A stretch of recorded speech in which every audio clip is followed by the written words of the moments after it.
Buenas tardes, buenas tardes a todos.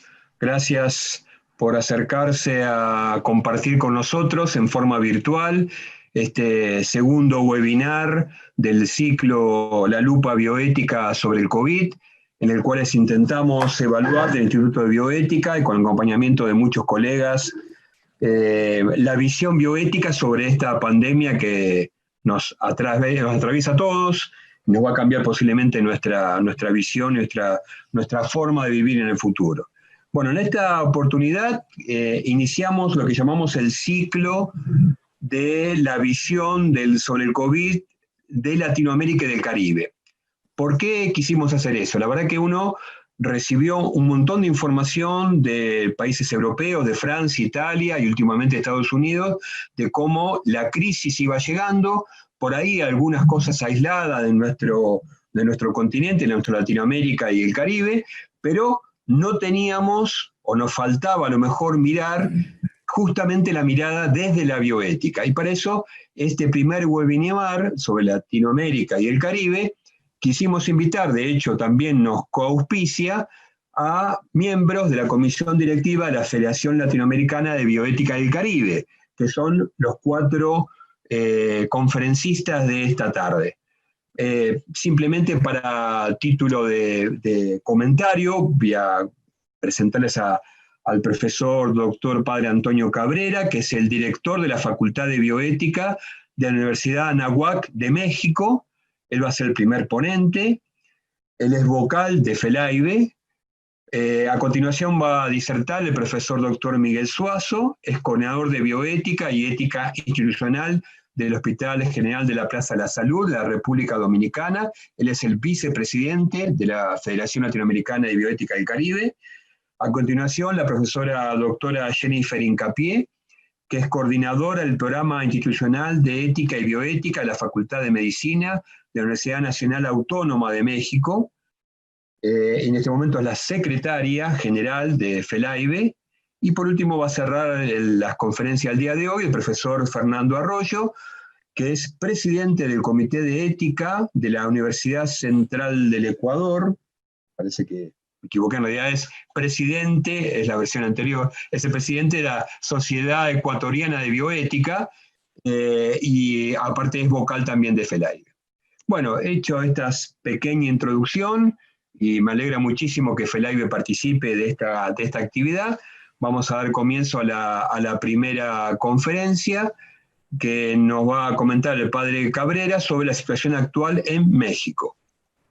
Padre Antonio, cuando quiera cargar su presentación.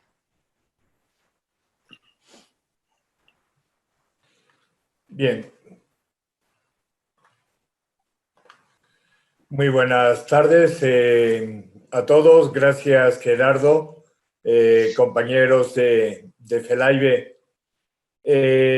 Mi presentación va a disertar sobre la situación, como decía Gerardo, actual en México en esta pandemia.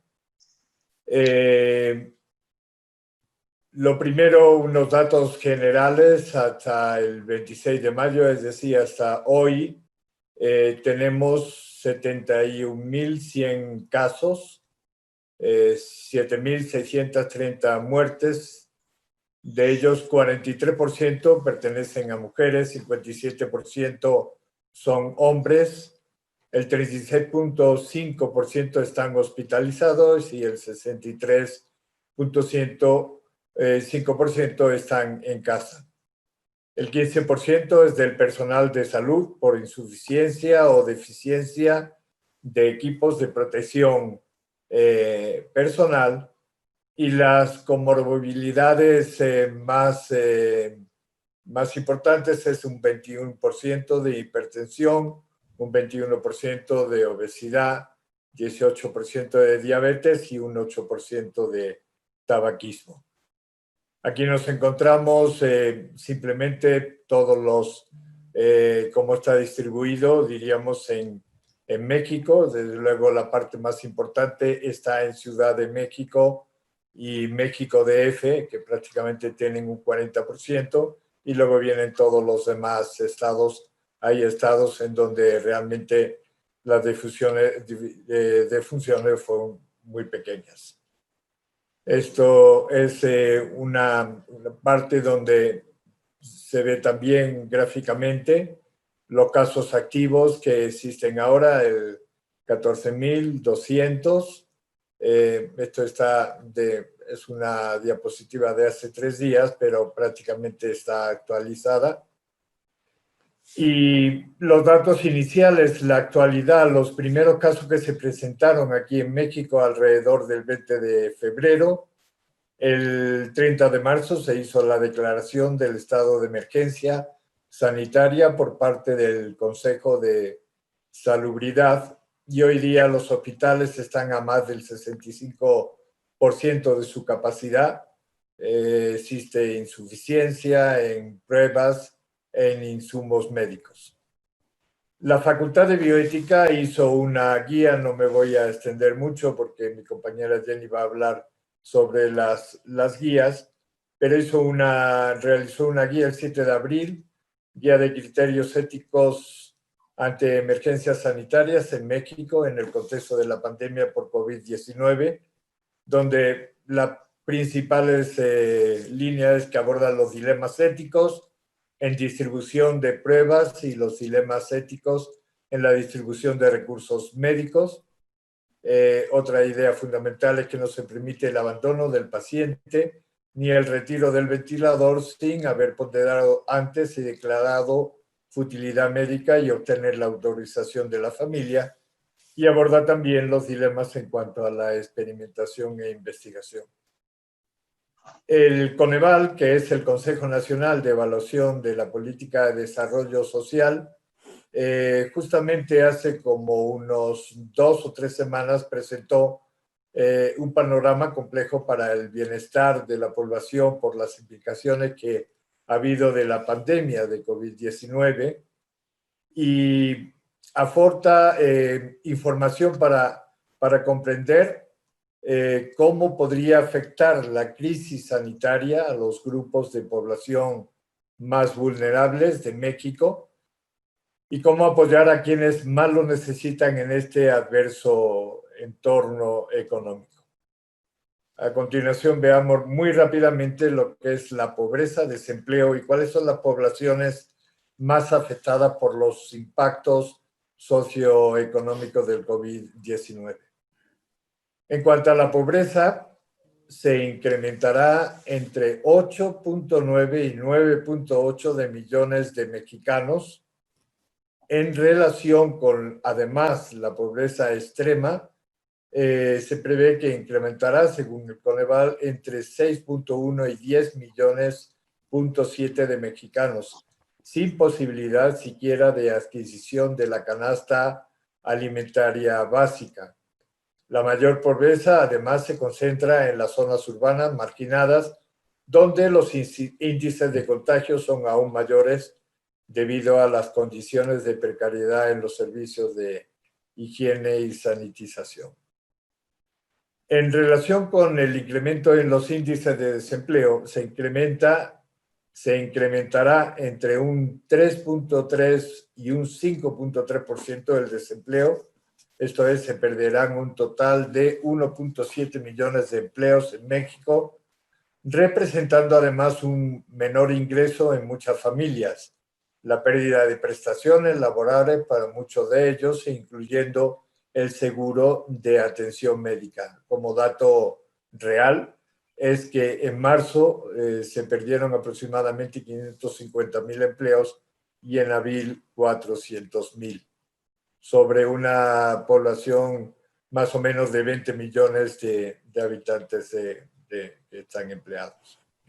¿Cuáles son las poblaciones más que van a tener se va a tener un mayor impacto? Primero, los niños, niñas y adolescentes. Nos encontramos, por un lado, altos índices de abandono escolar por no tener acceso a internet o televisión para seguir las clases a distancia. Esto hace que muchos de los niños que están en comunidades retiradas no tengan esta posibilidad y se incrementará esa diferencia entre los que pueden los niños que realmente están en otro tipo de colegios, colegios privados, y estos niños de más bien casi todos indígenas.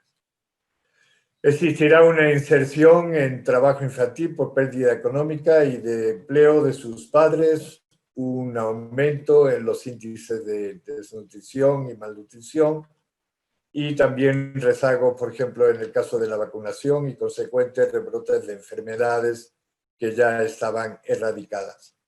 En cuanto a los jóvenes, mayores adversidades para la continuidad educativa, sin lugar a duda, mayores adversidades también para la inserción laboral, empleos peor pagados y que implican más horas, mayores tiempos de traslado e inserción en los empleos de mayor exposición al contagio.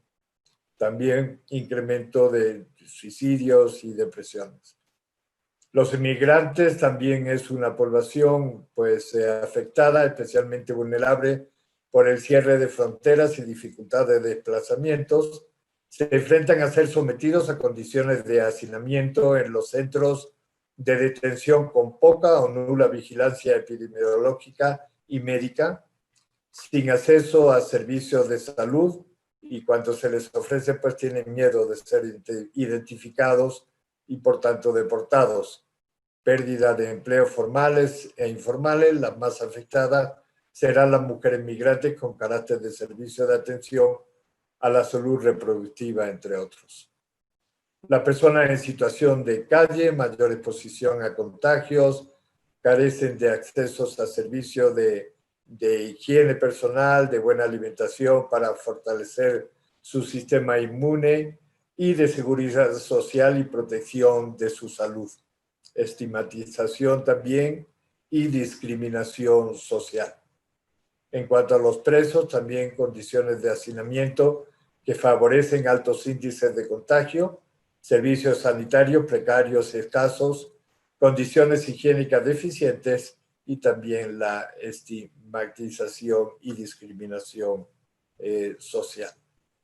Mujeres indígenas son el principal grupo que sufre la falta de atención a su salud reproductiva, incremento del trabajo en casa y explotación y abuso sexual.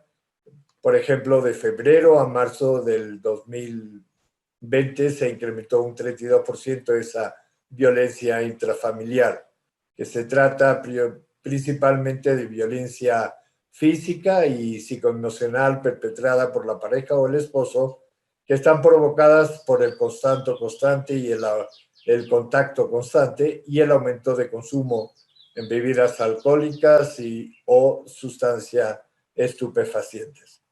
En su mayoría se emplean como trabajadoras domésticas y ya han perdido su empleo o les ha sido reducido su salario. Como conclusiones, algunas conclusiones y reflexiones. En cuanto a la primera, pues estas son solo algunas de las gigantescas deudas sociales que estaremos enfrentando en México en los próximos meses y quizás en años. La pandemia del COVID-19 pone en riesgo la vida de millones de personas en el mundo, pero en México amenaza con reducir los avances en el desarrollo social de la última década y comprometer la capacidad de recuperación económica de muchos hogares.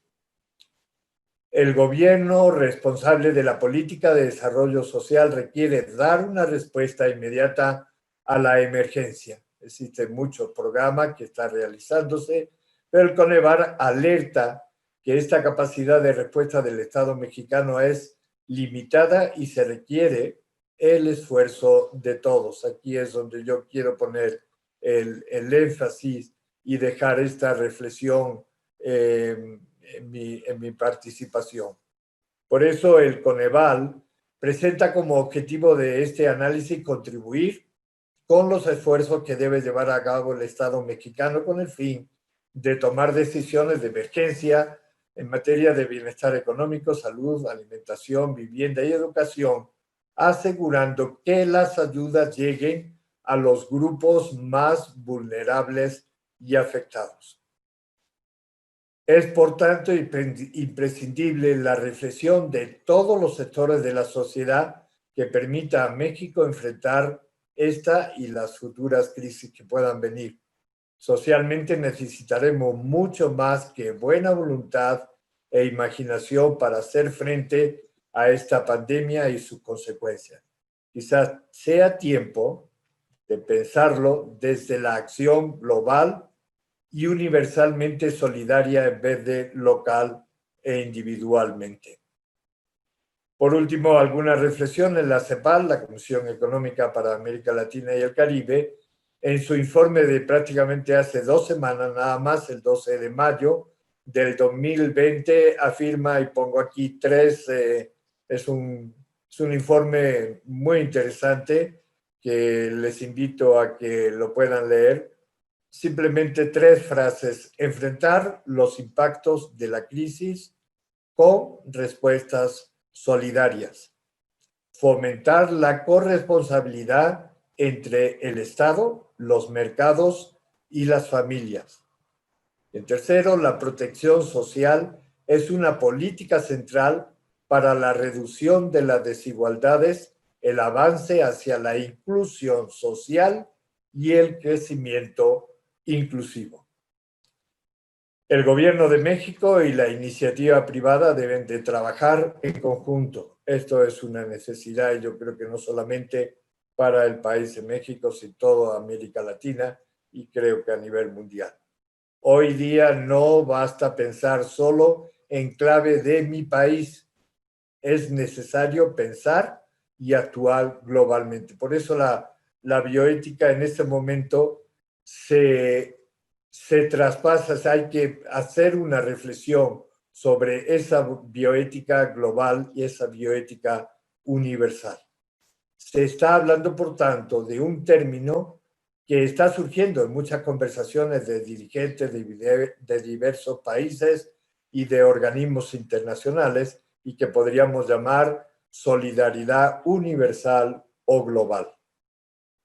Ante la constatación del fracaso de los sistemas gubernamentales y del colapso mayor o menor de los sistemas de salud mundiales, muchos se han cuestionado sobre la posibilidad de recurrir a un nuevo orden con una nueva gobernanza mundial.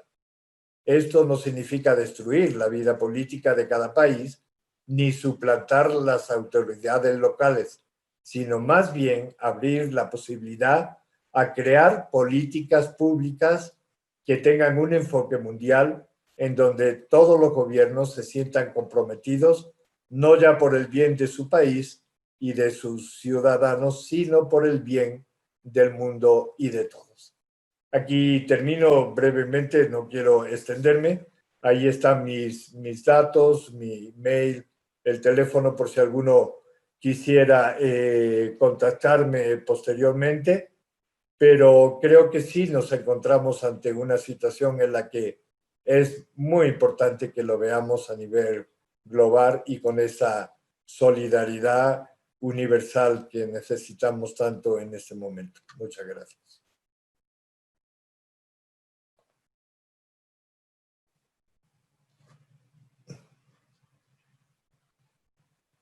Que pueden hacer preguntas desde el chat, que al terminar las presentaciones vamos a responder las que conocemos, y las que no, trataremos de responderlas posteriormente y serán enviadas a cada uno de los que han hecho las preguntas. Así que bueno, va a continuar el doctor Miguel Suazo. Miguel, si querés compartir tu pantalla.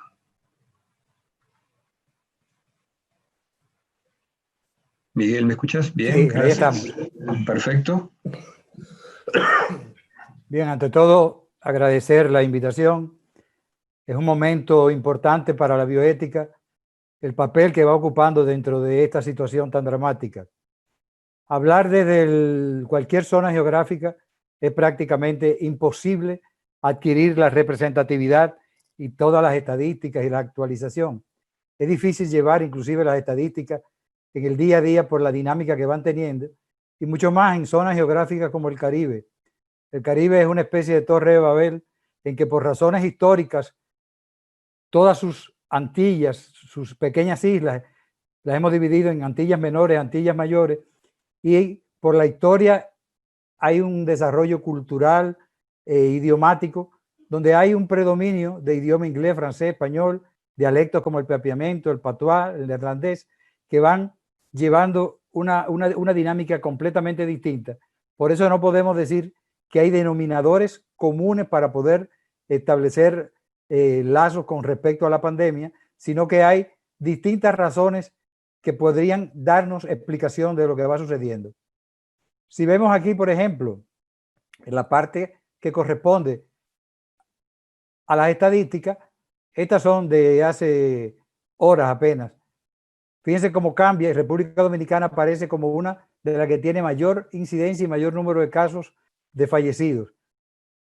Ver las estadísticas no nos habla necesariamente de que esto es lo más fiable, porque no es cierto que por la diferencia que hay con respecto a las economías y al desarrollo de los países, estos números necesariamente correspondan a esas situaciones.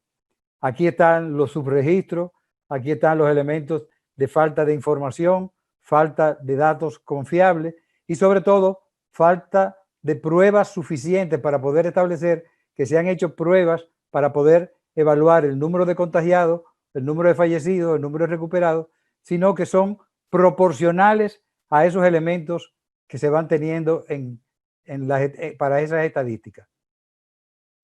Hay algunos elementos que podríamos decir que sí son comunes, denominadores comunes. Por ejemplo, el impacto socioeconómico de la pandemia en el Caribe, pues nos va a decir que en el ámbito económico, social y político, ciertamente va a tener el impacto, como se ha visto ahora con México y como vamos a ver probablemente con todos los países. Hay dos líneas, dos salidas macro que aparecen vinculadas a la deseada solución de esto y están un poco lejanas. Uno, la vacuna, que es la aspiración máxima a la que todos tenemos como meta, pero que cada vez se ve o lejana, o que falta un tiempo, o que no hay las condiciones necesarias para poder decir que estamos cerca de esta alternativa. Y la otra, el tema de los fármacos. Después que hemos tenido de parte de la industria farmacéutica, de los laboratorios, de los científicos, hablando de Remdesivir o de la hidroxicloroquina, empieza a haber luego una desestimación de que nada de esto ha tenido el resultado que se esperaba, o que temas como el de la ivermectina, que entra al debate, aparezca con poca fundamentación todavía científica que pueda justificarlo, de manera que ni la vacuna por una parte, ni el tema referente a lo que tiene que ver con los medicamentos, nos dan tampoco todas las esperanzas que aspiraríamos que tuviéramos a la mano. El Caribe vive fundamentalmente del turismo, de las remesas y de la inversión extranjera. De manera que con la crisis que se genera, estos son los tres puntos nodales que empiezan a resentir las economías locales de estos países. Según el Banco de Desarrollo del Caribe, se pronostica una caída del 50% del año fiscal para las economías locales. Empieza a hablarnos ya del descalabro económico al que nos vamos enfrentando, y el propio Banco Interamericano de Desarrollo prevé que para fines del 2020 el turismo del Caribe se reducirá alrededor de un 30%, lo que va a afectar sensiblemente el PIB. De manera que los datos económicos, que son los que estamos señalando, van planteándonos la situación a la que hemos hecho referencia. Por eso vamos a hablar un poquito más específico del caso de la República Dominicana, que es lo que tenemos más a la mano y lo que podemos contarle. Si algo ha evidenciado la pandemia es que ha desnudado la pobreza y los sistemas de salud. En el caso nuestro, vamos a ver algunos de los elementos de la pobreza y hemos reconocido que lo que ha quedado al descubierto es que no se ha trabajado el derecho a la salud, sino más bien el derecho al servicio o a la asistencia de salud. Por eso los gobiernos han estado más centrados en la asistencia en términos de hospitales, de grandes ciudades hospitalarias, de equipos, pero el derecho a la salud ahora queda al descubierto de que no ha sido trabajado y de que es una demanda inminente. Para poder abordar toda esta situación, el Estado abordó en República Dominicana con la creación gubernamental de un comité de emergencia que tuviera que ver con toda esta dimensión, y desde ese mismo comité de emergencia presidencial, que está a un alto nivel de varios ministros y de personas con especialidades en estas áreas, se forma un subcomité científico al cual se le da la prioridad o la posibilidad de que la bioética tome participación. Ahí hemos sido invitados, yo he sido uno de ellos y otra colega, la doctora Arbaje, para que pasemos a formar parte de la iluminación a esta reflexión bioética que va acompañando todo el proceso que hemos definido. A esto nosotros le hemos llamado cómo estructurar un diagnóstico bioético de la pandemia, y lo primero que podríamos decir que es un elemento ganancioso es que vinculamos inmediatamente a los bioeticistas, a los interesados, no necesariamente expertos, personas vinculadas a los temas de humanización del proceso y de identificación de las vulnerabilidades y de qué manera proteger a los más vulnerables dentro de este proceso. El equipo tiene científicos que están trabajando en la parte que tiene que ver con los estudios con los medicamentos, los ensayos clínicos para lo que va apareciendo, la validación internacional de estos procesos, pero a nivel de bioética hicimos dos grandes encuentros virtuales de más de un centenar de interesados y de bioeticistas e interesados en el tema. ¿Qué era lo que estábamos buscando de ahí? Identificar cuáles son los elementos que nos permitan desmedicalizar la pandemia, en el sentido de que solamente pensemos en lo técnico, en lo médico o en lo que nos llegó primero a todos, que era ante el desborde que se preveía de que iba a suceder, de que iba a haber más demanda que oferta clínica y que íbamos a tener que tomar opciones muy dramáticas, que eso se tomara en cuenta, pero que viéramos que no era solo lo que había que tomar, porque habían elementos que lesionaban la vulnerabilidad de los desposeídos con más intensidad que los otros. Las mismas medidas, como fue la cuarentena, el toque de queda o las limitaciones que el gobierno impuso, no se vivía de igual manera en un sector de clase media alta que los desposeídos. De manera que este fue uno de los 5 elementos que intentamos hacer para estudiar hacer un diagnóstico, estudiando 5 componentes fundamentales en esa asamblea virtual. Una de ellas, la protección del personal de salud y lo que llamamos los custodios del orden público. Cuando arranca la emergencia, se llega al hospital prácticamente con la buena intención. No habían los equipos de protección personal suficientes, ni el entrenamiento, no había la inversión, no había la capacidad de cómo saber necesariamente usarlos o desecharlos. Todo esto llevó a que se expusiera tanto el personal de salud como los custodios del orden. Me estoy refiriendo a los guardianes, a los policías, a los militares, que le quedó la tarea de garantizar el cumplimiento de lo que se había establecido, pero que también habían ido siendo ellos más vulnerables y rápidamente vimos resultados. Afectados miembros del personal de salud como de los custodios del orden público, tanto que algunos fallecieron dentro de este proceso. Hicimos una reflexión al respecto y a esto le llamamos la inmolación moral. Es decir, era la pregunta que se nos hacía: ¿es obligatorio moralmente que nos presentemos el uno o el otro a esta situación? No, a inmolarse no es necesario. Lo que hay es que insistir, lo que hay es que buscar que se encuentren las salidas adecuadas y las coberturas adecuadas para que pudiera responderse de una manera ética a las situaciones que se estaban presentando. El segundo elemento, la protección social y económica a los más vulnerables. El gobierno propone y dispone de incentivos a los que no tenían empleo, a los empleados, a los del empleo informal, a los empleados que vienen del turismo, que inmediatamente quedan cesantes, y hay una serie de incentivos que van dando respuesta a este personal de bajo ingreso por un proceso, un tiempo planteado por 2 meses.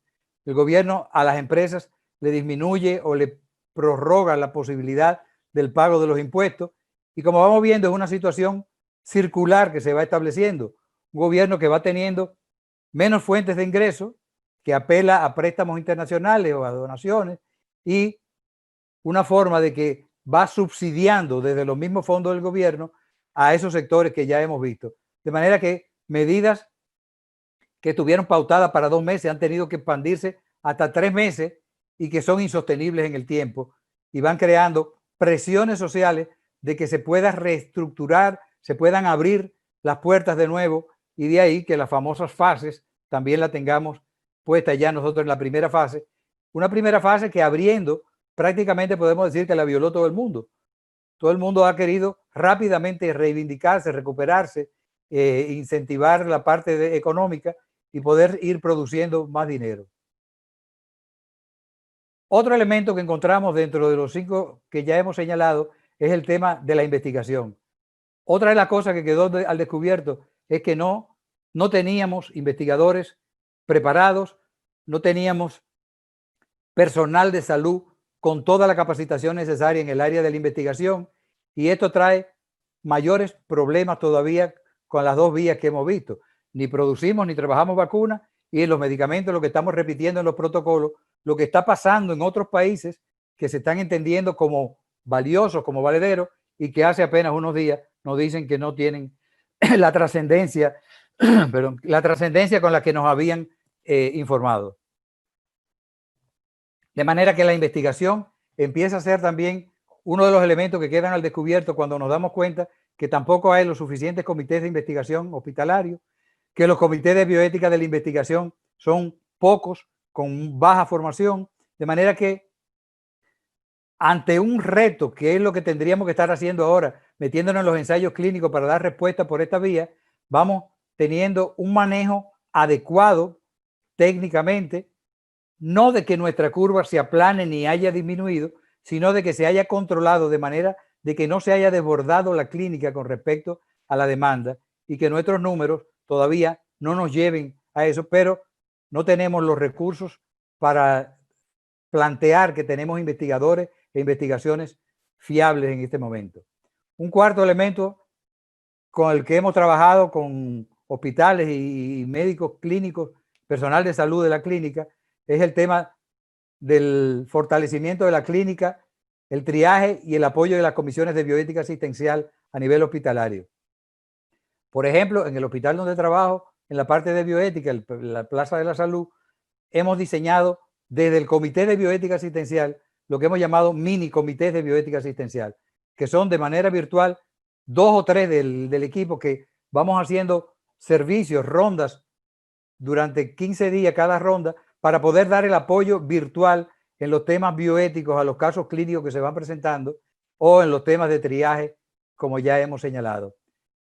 Señalando y haciendo el énfasis del valor igualitario de todos los tipos de vida, de toda la vida, para evitar de que cayéramos en situaciones como las que se han descrito o se han preocupado en otros países, de plantear de que hay unas vidas que valen más que otras, o que la edad o que la comorbilidad son los que van a determinar, sino que tendrán que verse cada situación y la prevalencia de la indicación médica ante cada una de las situaciones.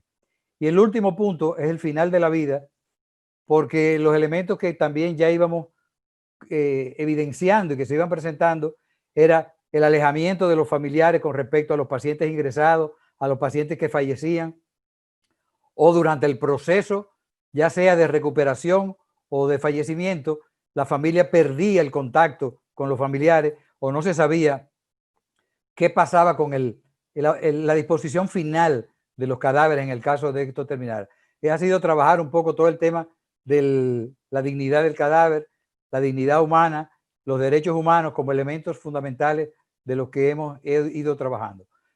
Podríamos decir que entre las conclusiones a las que vamos arribando a partir de este diagnóstico que hemos hecho, y un documento final que ya está a nivel de la página web, que termina inclusive con una propuesta de una guía para la atención clínica y para los del final de la vida, podríamos decir que uno de los grandes retos y de los grandes ganancias ha sido la ubicación de la bioética en el centro de la realidad.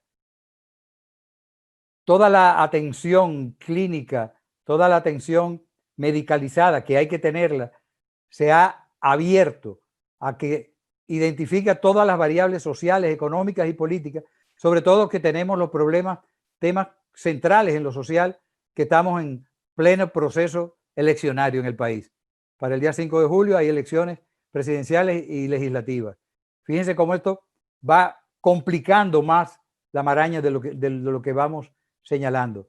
El tema de la migración, los migrantes que están en el país, los que salieron, los que a la medida que se vaya restableciendo van a querer volver de nuevo a su puesto de trabajo, y nos plantea otro elemento o reto para la dimensión humana y ética de la atención en estas variables que son sociales, económicas y políticas. Quitar que la medicalización sea una preocupación también de la ciudadanía cuando ya tiene el grave problema de que están pidiendo salir a la calle, que es menos riesgo para ellos salir a la calle, plantean, a buscar la vida, que trancarse con su familia a esperar que la muerte o que el COVID le llegue a cada uno a su casa sin tener alternativas de sobrevivencia.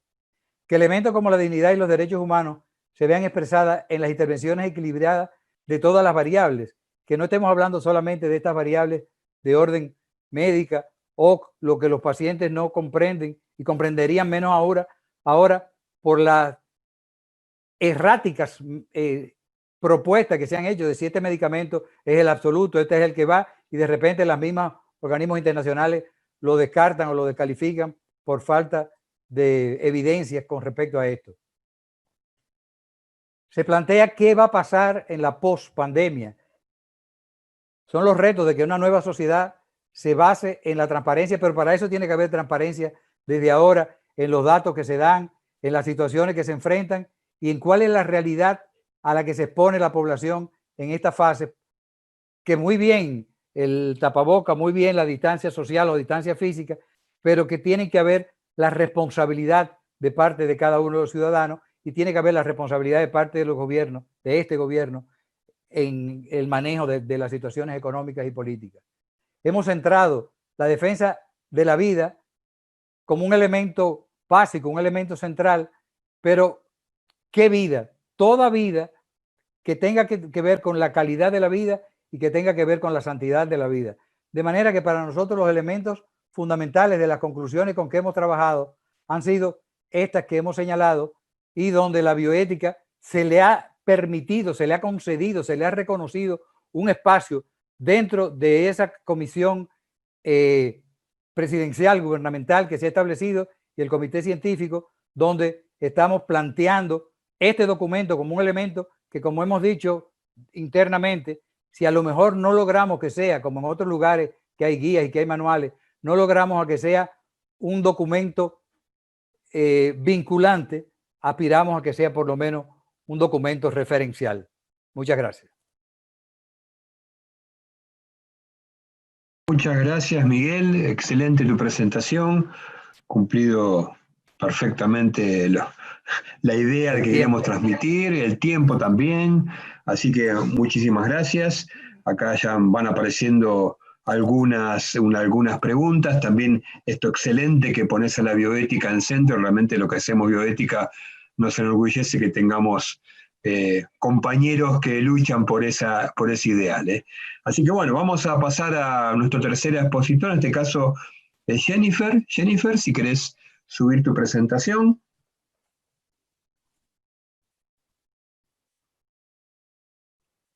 Sí, ya lo hago.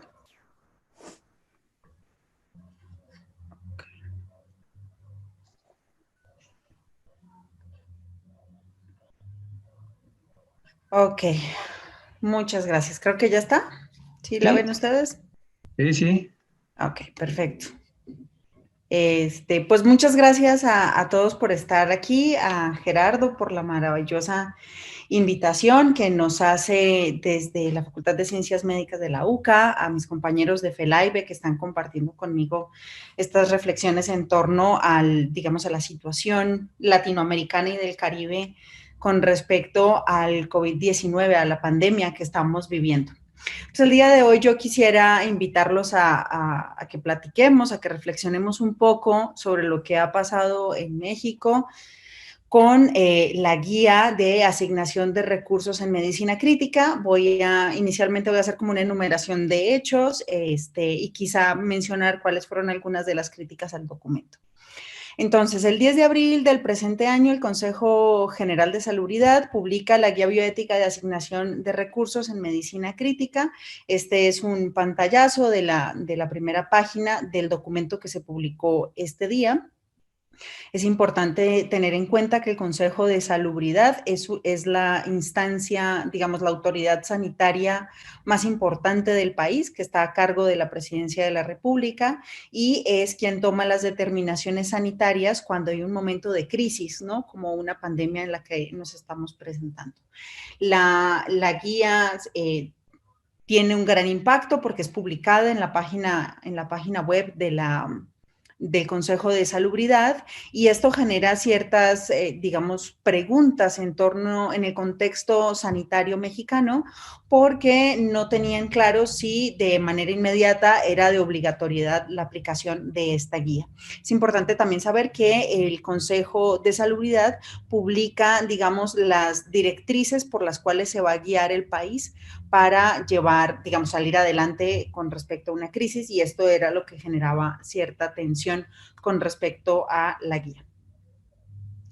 Luego pasan 2 días, el rector de la Universidad Nacional Autónoma de México, el doctor Graue, hace parte del Consejo de Salubridad como representante de la universidad y 2 días después de la publicación de este documento, el rector y la universidad se deslindan de este documento, tal como se puede ver en este documento informativo que publica el portal de noticias de la UNAM, y se deslindan por varias cuestiones. Lo primero es que siendo miembro del Consejo de Salubridad, pues no fue consultado para digamos, la validación de este documento, y segundo, pues porque este documento no se puso a discusión por los miembros del Consejo de Salubridad, por lo mismo la universidad lo desconocía y se deslinda del mismo. Esto genera una ola de críticas bastante fuertes en medios de comunicación y en redes sociales, pues porque quienes redactan la guía, que no es necesariamente el Consejo de Salubridad, sino algunos miembros del Comité de Ética y algunos académicos de la UNAM, también académicos del Colegio de Bioética AC, genera una gran tensión porque entonces no están respaldados por la universidad, el Colegio de Bioética tampoco es el autor, digamos, del documento, sino más bien algunos de sus investigadores. Estas son algunas de las noticias que pueden ustedes encontrar. Esta es una notificación escrita, una entrevista que le hacen al doctor Samuel Ponce de León, quien dice que la guía es inadecuada ante la contingencia por COVID-19 y en otra entrevista, se puede leer donde él dice, cito, el proyecto de guía del Consejo de Salubridad General es un diseño de eugenesia social al realizar una selección artificial de los supervivientes aptos para continuar vivos. Esta es una frase del doctor Samuel Ponce de León. Es importante decir que el doctor Samuel Ponce es uno de los académicos más destacados en el contexto de la bioética para México, y por supuesto de la UNAM también. Pero veamos entonces qué es específicamente aquello que genera este tipo de apreciaciones, digamos, en medios de comunicación. La guía, inicialmente se publica la guía bioética, 2 días después, dada como la resonancia que tienen medios sociales, cambia su nombre y ya se vuelve proyecto de guía. De las primeras cosas que en lo particular y en lo personal a mí me llaman la atención es la cita número 2, que se las demarqué con color amarillo, y dice, la sección procedimental de la guía fue traducida y adaptada de un artículo que fue publicado en otra revista, publicado en Inglaterra. Esto está muy interesante porque si bien, digamos, es el recurso que se tiene en la mano, las condiciones sanitarias, culturales, económicas de México son distintas a las de Inglaterra. Entonces, tomar las mismas medidas procedimentales que se tomaron para Inglaterra, pues no van a coincidir para nosotros. Entonces, ¿qué cosas no se tomaron en cuenta? Por lo menos que el 65% de la población mexicana hace parte de los focos de vulnerabilidad para el COVID-19 porque tienen comorbilidad, es decir, tienen diabetes, sobrepeso, hipertensión, problemas cardíacos, etcétera. Situación que no sucede en Inglaterra. Así que esto podría ser un despropósito inicial. Lo siguiente que podría llamarnos la atención, bueno, en lo particular, lo que a mí me llamó la atención es la creación de equipos de triaje. Ellos proponen, no asumen el triaje como una metodología, digamos, para hacer la priorización en la atención en salud, sino que ellos crean un equipo de triaje que tomará decisiones consensuadas sobre quiénes deben o no recibir la atención clínica y en su caso la asignación de los recursos escasos, particularmente de los respiradores. Aquí vale la pena llamar la atención porque el COVID-19 es una enfermedad de la cual todavía no conocemos la historia natural de la enfermedad, no tenemos datos científicos suficientes para que nos demuestren cuáles son todas las sintomatologías posibles, así que los recursos limitados no son solamente los respiradores, sino que estaríamos hablando de los recursos humanos, de los recursos, digamos, materiales como guantes, batas, equipos de protección, etcétera. Así que no estamos hablando solamente de respiradores. Y bueno, describen cuál sería el cargo de cada uno de los miembros del equipo de triaje. Hablan de un oficial de triaje, el primero, el segundo, y una persona de la administración del área de salud, lo cual también puede ser muy complejo porque tener una persona de administración dispuesto en el contexto de atención sanitaria, pues esto puede traer más problemas para digamos, los pacientes. Puntualizo en este punto en donde dice la guía o en su momento el proyecto de guía, ¿no? Dice, no es necesario que el equipo de triaje se encuentre presencialmente en el servicio de salud. El equipo puede trabajar de manera remota y esto es recomendable para evitar el riesgo de infección. En las presentes circunstancias, esto permite incluir a personal de la salud y administrativo que no esté en el centro de atención médica por razón de encontrarse dentro del grupo de riesgo de COVID-19. Es importante tener en cuenta que el triaje es una evaluación que se hace de los pacientes para priorizar su nivel de necesidad, es decir, quien haga el triaje necesita sí o sí estar frente al paciente. No hay posibilidad de hacer un triaje de manera remota. Esto limitaría la posibilidad de interpretación clínica del personal de salud, lo cual también a mí me parece que puede haber sido un desacierto del proyecto de guía de este momento. Luego, tienen ellos también digamos, esta comunicación de las decisiones de triaje a los pacientes y familiares. Yo traigo su atención para recordarles este punto que quiero leer puntualmente. Dice, aun cuando pueda ser costumbre que el médico tratante sea quien normalmente comunica al paciente noticias sobre el tratamiento médico, en caso de una emergencia de salud pública, la inclusión del oficial de triaje tiene como objetivo reducir la angustia moral que recae en los médicos tratantes. Angustia que se exacerba por el número de pacientes críticos que un médico trata durante una emergencia. El oficial de triaje explicará al paciente y o familiares las implicaciones de la decisión tomada y cómo fue tomada. Si existen los recursos necesarios para el personal de servicio social o cuidados paliativos, deberán estar presentes cuando se le comunique a un paciente y o familiares que no será admitido. La unidad de cuidados intensivos se le comunica a un paciente y o familiares que los cuidados intensivos, por ejemplo, el ventilador mecánico, le serán retirados.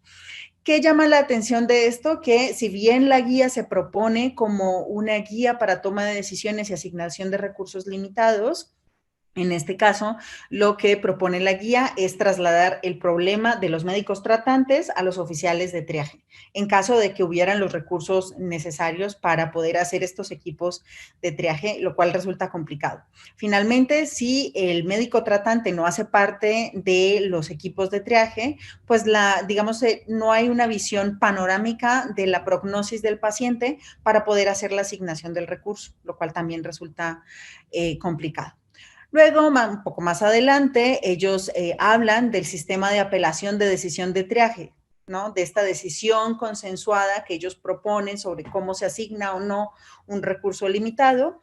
Dentro de esta guía, tiene la posibilidad de que se apele esta decisión. Y ellos clasifican estas apelaciones en dos tipos: las apelaciones permitidas y las apelaciones no permitidas.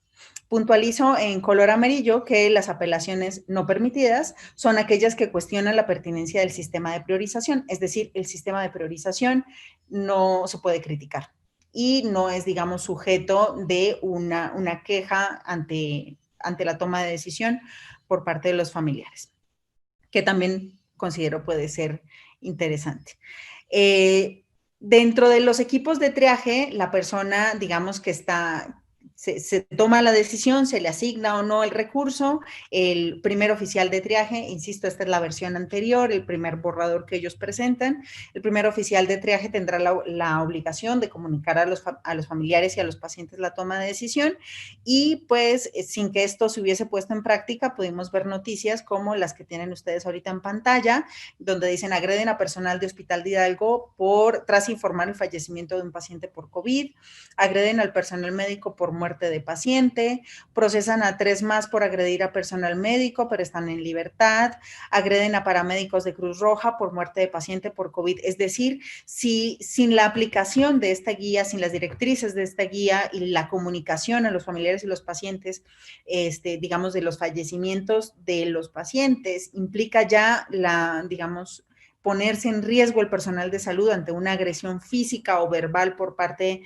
de los familiares, imagínense lo que sería o lo que padecería este primer oficial de triaje que estaría encargado de dar las malas noticias, incluidas aquellas donde le dice que cree a su familiar se le asignó el recurso, pero como no ha tenido avance, entonces se lo vamos a retirar. Es un tema que valdría la pena tener en consideración. Luego hablan ellos del sistema para asignar recursos escasos en medicina crítica y puntualizo con amarillo y quizá con azul la siguiente frase. Dice, como ya se estableció, el objetivo de esta guía es dar una pauta bioética para proteger la salud de la población, entendiendo esto en primer lugar como salvar la mayoría de cantidad de vidas posibles. Luego señalo en azul. Y en segundo lugar, como salvar la mayor cantidad de vidas por completarse. Lo anterior se traduce en que las y los pacientes tienen mayor probabilidad de sobrevivir con la ayuda de la medicina crítica, son priorizados sobre pacientes que tienen menor probabilidad para vivir. Este es el tipo de enunciados de este proyecto, de este borrador de guía que generaron fuertes críticas, porque finalmente, como decía el doctor Samuel Ponce de León, se convierte en un proyecto de eugenesia social. Y ellos proponen para el sistema de clasificación y de asignación de los recursos escasos en medicina crítica el sistema SOFA, que explican a través de esta gráfica, situación bastante interesante porque está comprobado que el sistema SOFA no es integral y que tampoco puede, digamos, abordar todos los aspectos que el COVID-19 trae sintomatológicamente para los pacientes, así que estaría muy limitada esta escala para hacer una asignación de recursos. Y luego tienen un punto bastante interesante que a mí en lo particular me llamó mucho la atención y en su momento lo comuniqué con mis compañeros de la federación, que me pareció escandaloso, y es el 2.4, cómo resolver los empates. Y dice, en caso de que exista un empate en el puntaje de priorización entre 2 o más pacientes en el proceso de resolverlo, etcétera, etcétera, y puntualizo aquí, si recurrir al principio de vida completa no desempata a los pacientes, entonces la decisión sobre quién recibirá acceso a los recursos escasos deberá tomarse al azar, por ejemplo, lanzando una moneda. Y retomo quizá la frase de mi compañero Miguel Suazo, que habló de la integridad de la vida, de la sacralidad de la vida misma, que creo que no podría estar, digamos, definida o limitada a lanzar una moneda. Si bien en la toma de decisiones clínicas los médicos tienen metodologías objetivas y puntuales para hacer esta toma de decisiones, creo que la trivialización de lanzar una moneda no está incluida dentro de la toma de decisiones para asignar un recurso o para asignar una atención. Y bueno, por supuesto, el principio de vida completa o vida por completar, que me parece que es un poco desacertado el ejemplo. En el 20 de abril del mismo mes, de este mismo año, se cambia el nombre, la guía, y ya no es guía bioética, ahora se llama Proyecto de Guía para la Asignación de Recursos Médicos en Situación de Contingencia. El nombre cambia completamente. Afortunadamente, quienes redactaron la guía escucharon de una u otra manera digamos, los comentarios que se les hicieron. Sin embargo, pues la guía seguía careciendo de los mismos problemas de redacción, malas comprensiones en algunos casos, y yo, como por tomar para ejemplo de qué se mejoró en esta guía, es en el caso de los desempates, ¿no? Y dice aquí, uno de los sistemas de asignación de recursos más escasos usados es el aleatorio, que es ampliamente aceptado dentro de la figura y fuera de la medicina. Sistemas basados, por ejemplo, en loterías. Es decir, ya no estamos hablando de lanzar una moneda al aire para tomar decisiones en torno a quién puede o no recibir el recurso humano y material para la atención clínica, sino que ahora es a base de una lotería. Si la suerte nos acompaña, entonces podremos recibir la atención en salud, que incluyen una conscripción militar, la migración, la distribución de vacunas, etcétera, etcétera. Digamos que cambió, mejoró, creo que es un concepto bastante complejo. Posteriormente, el 30 de abril, se publica en la página web del Consejo de Salubridad, sin publicación en el Diario Oficial de la Federación. Esto quiere decir que ya no se exige que tenga un principio de obligatoriedad la guía bioética y se nombra ya con los logos del Consejo de Salubridad como guía bioética para la asignación de recursos limitados en medicina crítica y situación de emergencia. La verdad es que el ejercicio es un ejercicio bastante interesante. Creo que es valioso el hecho que quieran hacer, digamos, mitigar un poco la presión moral de los profesionales de la salud al momento de tener que tomar este tipo de decisiones sobre la asignación de los recursos. Sin embargo, creo que hay un cierto toque de despropósito y de cierta mal comprensión del contexto clínico mexicano con respecto a este documento. Lo interesante es que como ya no hay una obligatoriedad, es una publicación más, la gente puede asumirla o no como guía y está, digamos, en el criterio de quien la usa. Siguen apareciendo la creación de los equipos de triaje, que ahora sí ya les voy a decir por qué bajo mi percepción es bastante complejo. México, y yo creo que Latinoamérica y el Caribe, pasa por una crisis compleja en la asignación de recursos económicos para sus hospitales y sistemas de salud.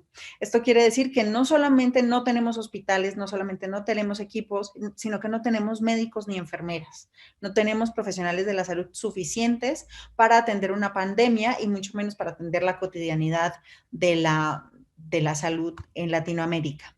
Entonces, dice que estos equipos de triajes deben tener un primer responsable médico, que es un especialista en terapia intensiva, medicina de urgencias, neumología y medicina interna o algo afín. A mí el algo afín me parece complejo de citar.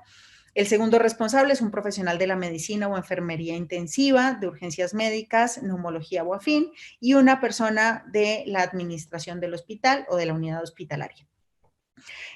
Hace más o menos 2 o 3 semanas se presentó un caso bastante complejo del Hospital de las Américas en Ecatepec, aquí en la Ciudad de México, en donde solo había un médico para atender el servicio de urgencias. No había enfermeras, no había camilleros, no había equipo de seguridad, solo había un médico.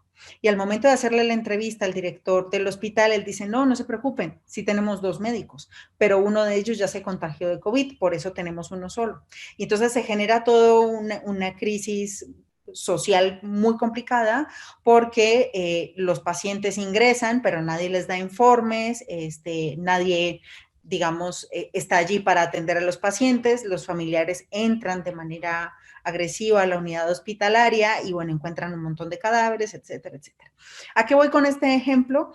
Que la generación de equipos de triaje en sociedades como las latinoamericanas y del Caribe es muy complejo porque no tenemos los recursos. En hospitales en donde solamente hay una persona para personal médico, pues es posible tener un primer responsable, un segundo responsable y alguien de la administración.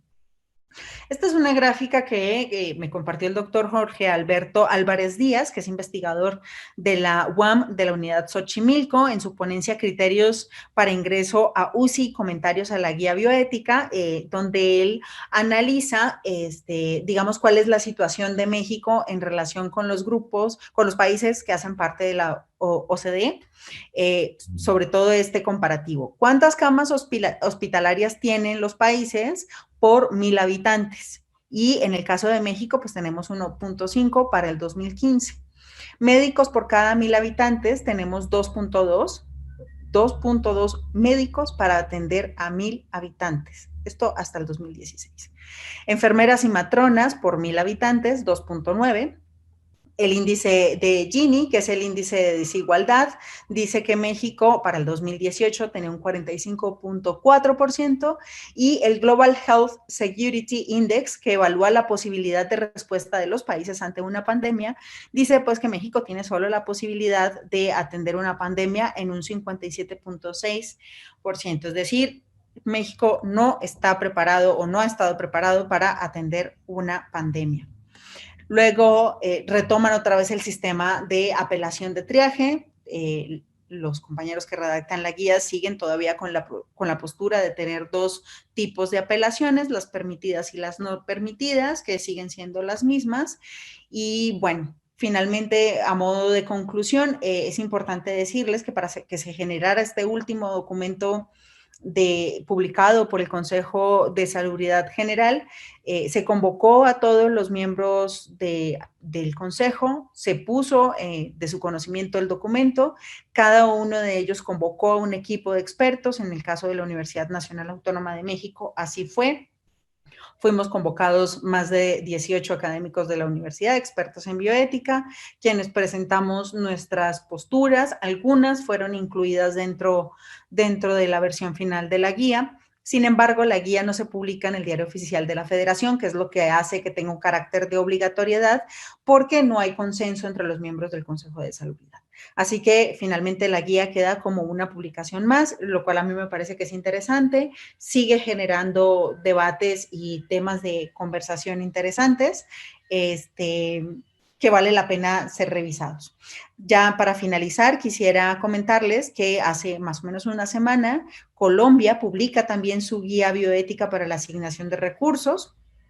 Sin embargo, la diferencia que tiene Colombia con México es que Colombia la publica en una revista de cirugía y es un artículo de revisión sin mayor inconveniente.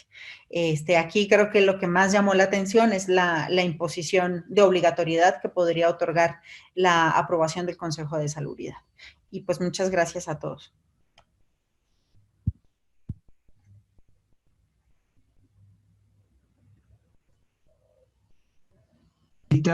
A Colombia le toca el martes 9 de junio, así que si querés estar, vamos a charlar un poquito con la gente de Colombia que nos cuente un poquito este tema de la guía. Bueno, muchas gracias por tu explicación. Hay preguntas, muchas preguntas, así que rápidamente continuamos con la última presentación del día de hoy, al doctor Fernando Arroyo, así después pasamos a la tanda de preguntas, por favor. Fernando, si querés compartir la pantalla.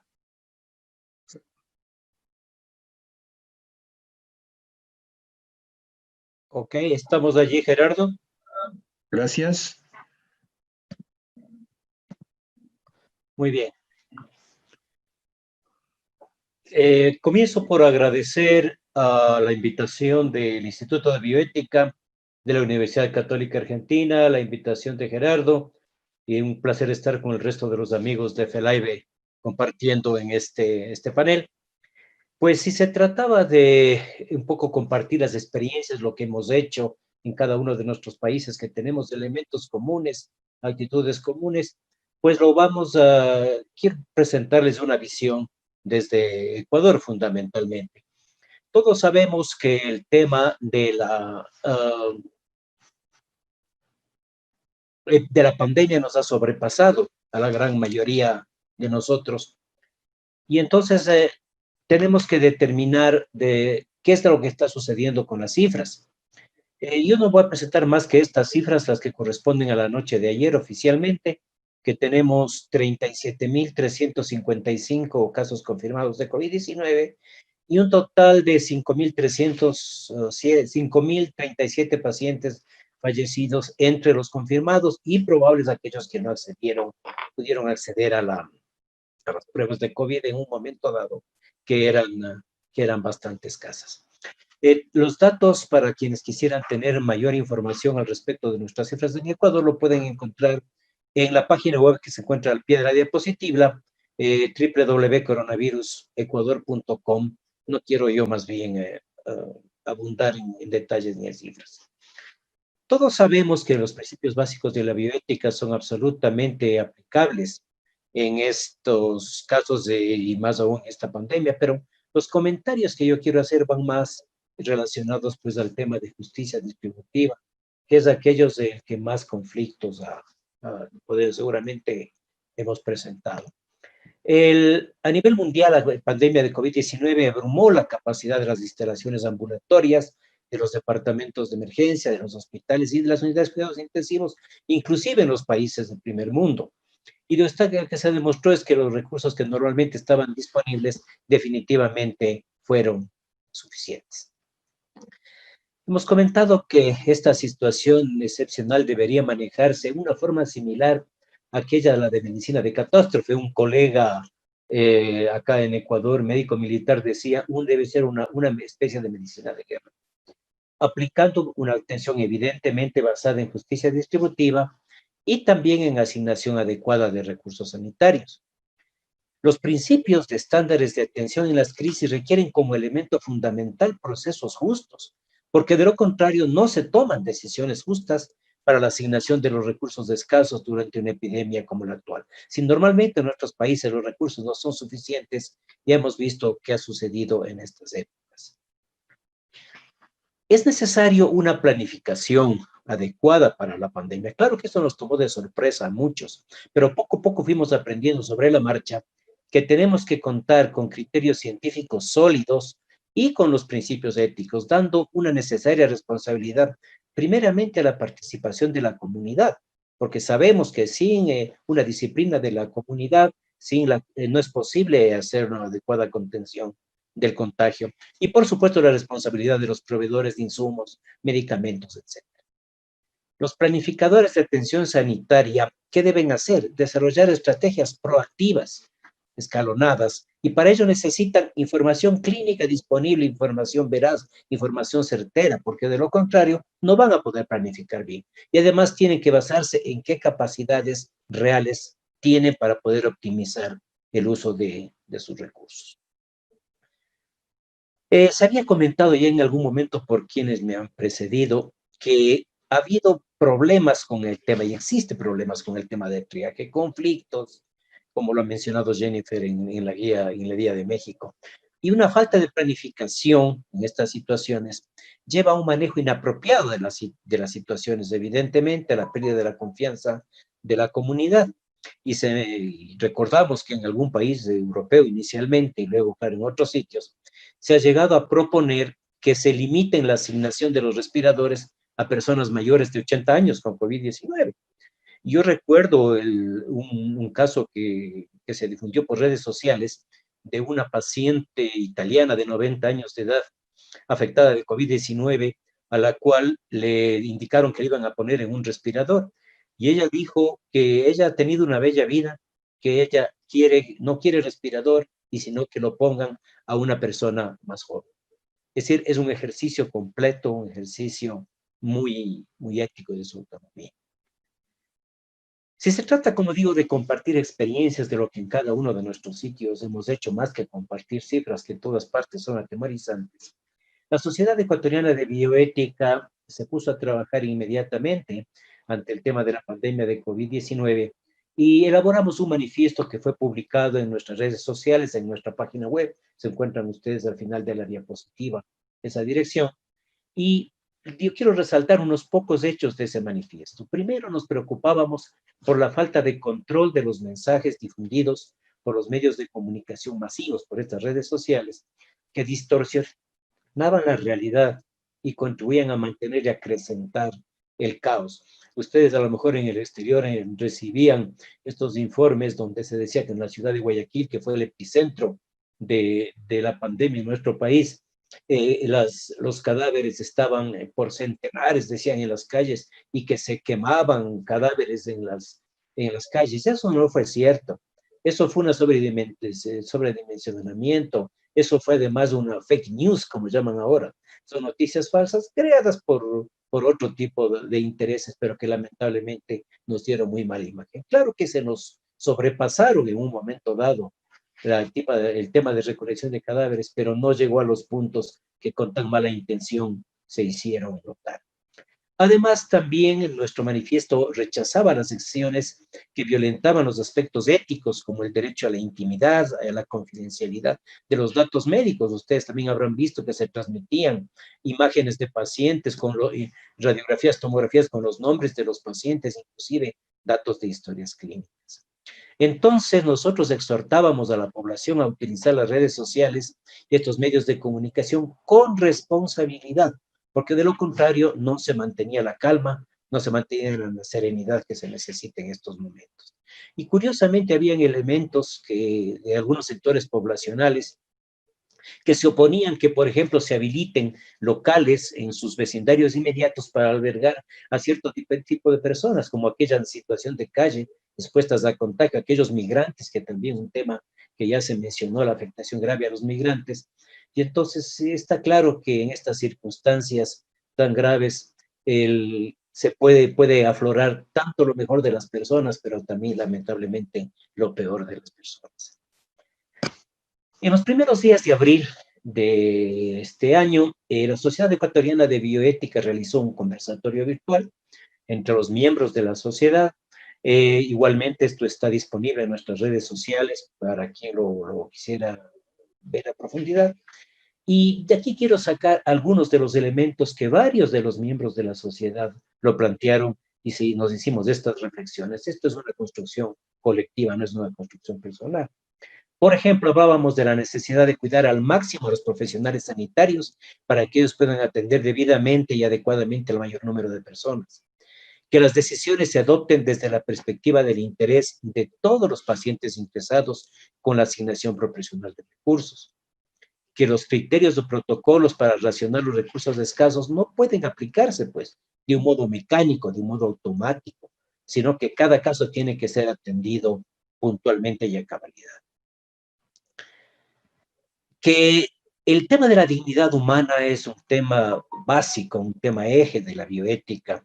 Y nosotros sabemos que la priorización de recursos siempre debe partir de una premisa, que es el pleno respeto a la dignidad de la persona, a la equidad y a los temas de la vulnerabilidad. Sabemos igualmente desde la ética general que el utilitarismo puro en algún momento asume que el valor moral de las personas es intercambiable. Y se dice que la salud que unos ganan compensa la que otros pierden. Y esto es aceptable siempre que el resultado sea una suma positiva. Esta afirmación yo creo que es bastante cuestionable, es bastante discutible, porque no es pues fácil tomar una decisión de hacer una compensación interpersonal, entre comillas, de vidas humanas, aunque lo que se trata es de manifestar un beneficio colectivo. Además hay la otra situación, el término utilidad social, que es un término básico de la ética general desde Bentham, desde Stuart Mill, y que se recoge en alguna de las recomendaciones aprobadas, indudablemente no es de aplicación absoluta, porque si nos ponemos a pensar, todo ser humano por el solo hecho de serlo es socialmente útil, tomando en cuenta el propio valor ontológico que tiene la dignidad humana. Hablábamos también en nuestra sociedad sobre el tema de investigación en la pandemia y las reflexiones que salieron de esta construcción colectiva es que tenemos el deber ético de investigar durante este brote a fin de mejorar la prevención y la atención de los pacientes afectados. También es muy importante investigar seguridad y eficacia de las propuestas de exámenes de diagnóstico, tratamientos, vacunas y estrategias de manejo. Ustedes saben que en el mundo mucho se ha hablado del desarrollo de las vacunas, que la hidroxicloroquina, que los antivirales, etcétera, pero muchos de ellos sin el debido respaldo científico y corriendo el riesgo de más bien provocar daños en algunas personas, especialmente, por ejemplo, con hidroxicloroquina y sus problemas cardíacos que todos conocemos. Sabemos que la investigación necesariamente tendrá que ser rigurosa, aunque en esta emergencia puede resultar bastante complejo. Y sosteníamos también que desde la perspectiva ética, las iniciativas para investigar sobre COVID-19 en la actualidad tienen que ser consideradas como prioritarias. Otro elemento muy importante, la investigación en seres humanos en esta pandemia no puede contar con garantías éticas menores que circunstancias normales, por más que quisiéramos tener muy pronto los datos, tienen que tener por lo menos las mismas garantías éticas o y a lo mejor mayores. Y lo más importante que nosotros pensábamos que de lo que se trata es de crear mecanismos para que se aceleren los procesos del análisis y de las aprobaciones éticas que a veces pueden ser los problemas que pueden retardar la obtención de resultados. Igualmente, en investigación, el consentimiento informado tiene que ser individualizado y adecuadamente obtenido, independientemente de que estemos en una situación de excepción. Que no se pueden utilizar poblaciones vulnerables para investigar y luego posteriormente, como muchas veces ha pasado, y la historia así lo recoge, la historia de la medicina y de la investigación, que se limiten el acceso a los beneficios derivados de la investigación, que pueden ser vacunas, que pueden ser medicación.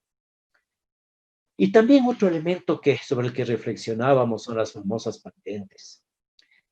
Decíamos y sosteníamos por varios de los compañeros de la sociedad que el mayor enemigo de la salud pública mundial son las patentes de invención y que sería muy cuestionable, éticamente muy discutible, exigir la vigencia de patentes en la pandemia actual, sea para vacunas o sea para tratamientos.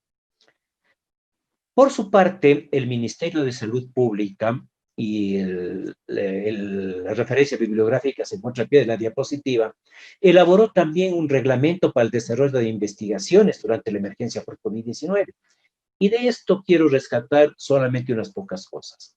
Este reglamento oficial del Ministerio de Salud dice, evidentemente, que la investigación se debe realizar bajo condiciones de dignidad, derechos humanos, autonomía, consentimiento informado, privacidad, no discriminación y no abandono. Y que las investigaciones buscando el bien común permitirán el acceso a datos y a muestras biológicas de las personas con sospechas de enfermedad o con sospechas de infección, pero con los elementos de confidencialidad y de reservas respectivos. Este reglamento también mencionaba que se crea un comité de ética de revisión expedita de investigaciones. Y este comité es la entidad encargada de autorizar las investigaciones relacionadas con el virus para que sea de una manera rápida, pero de una manera seria, éticamente correcta. La Comisión Nacional de Bioética de Ecuador también hizo su pronunciamiento en el momento oportuno. Y de ahí voy a rescatar también un par de cosas. Decía la Comisión que las instancias de gestión gubernamental en las instituciones deben someter sus actuaciones y acciones al derecho internacional, a los derechos humanos, a las recomendaciones de OMS y a las declaraciones bioéticas universales. Que las investigaciones deben ser imperativamente lo más rigurosas posibles en su diseño y en su metodología, con valor social y científico demostrado por evidencia sólida y verificable. Todos sabemos nosotros que una investigación mal diseñada, metodológicamente mal planteada, automáticamente es éticamente cuestionable.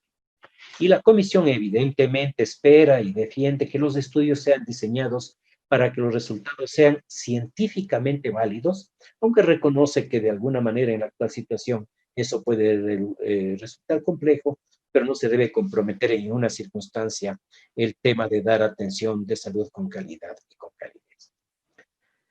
Si queremos hablar ligeramente sobre el tema de los derechos son algo que todos reclamamos, pero en esta época, en tiempos de pandemia, indudablemente tendrán que priorizarse. El derecho a la vida es el más importante, sin duda, y el derecho a la salud en estos momentos ya ha sobrepasado a los demás derechos, pues tenemos restricciones en la libertad de tránsito, de asociación, el acceso a la educación presencial está limitado, se cuestiona la educación virtual por sus efectos a largo plazo, ¿sí? Pero es algo que tenemos que hacer. Y la mayoría de naciones del mundo lo que han hecho es disponer de estados de excepción con mayores restricciones, con menores restricciones, pero todas han limitado los derechos de las personas con el fin de evitar la propagación del virus, porque esa es la medida que fundamentalmente evitará la muerte de las personas que son responsables de parte de su estado.